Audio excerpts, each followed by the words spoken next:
एक पहाड़ी के नीचे रामगढ़ नाम का एक गांव था। गांव के सारे जानवर हरी घास खाने के लिए सुबह उसी पहाड़ी के ऊपर जंगल में जाते हैं और शाम होते होते घर वापस आ जाते थे। हर दिन की तरह लक्ष्मी नाम की गाय बाकी गाय के साथ उसी पहाड़ी के जंगल में घास खाने के लिए गई थी। वो हरी घास खाने में इतनी अधिक प्रसन्न थी कि वो कब एक शेर की गुफा के पास पहुंच गई उसे पता भी नहीं चला नहीं गया। शेर अपनी गुफा में सो रहा था और वो पिछले 2 दिनों से भूखा था। जैसे कि लक्ष्मी शेर की गुफा के पास गई, गाय की सुगंध से शेर की नींद खुल गई। शेर धीरे धीरे बाहर आया और गुफा के बाहर गाय देखकर खुश हो गया।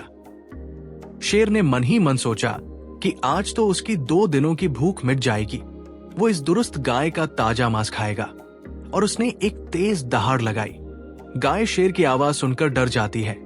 जब वो अपने आसपास देखती है तो वहां दूर दूर तक उसको कोई भी दूसरी गाय नहीं दिखी।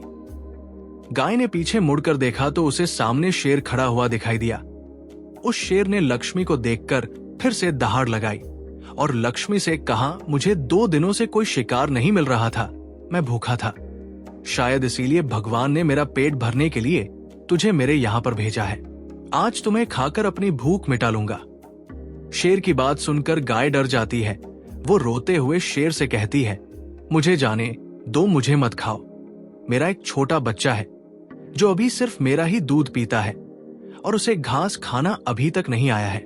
गाय की बात सुनकर शेर हंसते हुए कहता है, तो क्या मैं अपने हाथ में आए हुए शिकार को ऐसे ही जाने दूं? मैं तो आज तुझे खाकर अपने 2 दिनों की भूख मिटा लूंगा। ये सुनकर लक्ष्मी उसके सामने रोने लगी और विनती करते हुए कहती है कि आज मुझे जाने दो, मैं आज अपने बछड़े को आखिरी बार दूध पिला दूंगी और उसे बहुत सारा प्यार करके कल सुबह होते ही तुम्हारे पास आ जाऊंगी। फिर तुम मुझे खा लेना और अपना भूखा पेट भर लेना। शेर गाय को धमकी देते हुए कहता है कि अगर कल तू नहीं आई तो मैं तेरे गांव आऊंगा, फिर तुझे और तेरे बेटे दोनों को खा जाऊंगा। शेर की ये बात सुनकर लक्ष्मी खुश हो जाती है और शेर को अपना वचन देकर गांव वापस चली जाती है। सवेरे सीधा अपने बछड़े के पास जाती है, उसे दूध पिलाती है और बहुत सारा प्यार करती है। फिर बछड़े को शेर के साथ हुई सारी घटना बताती है और कहती है कि उसे अब से अपना ख्याल खुद ही रखना होगा। वो कल सुबह होते ही अपना वचन पूरा करने के लिए शेर के पास चली जाएगी।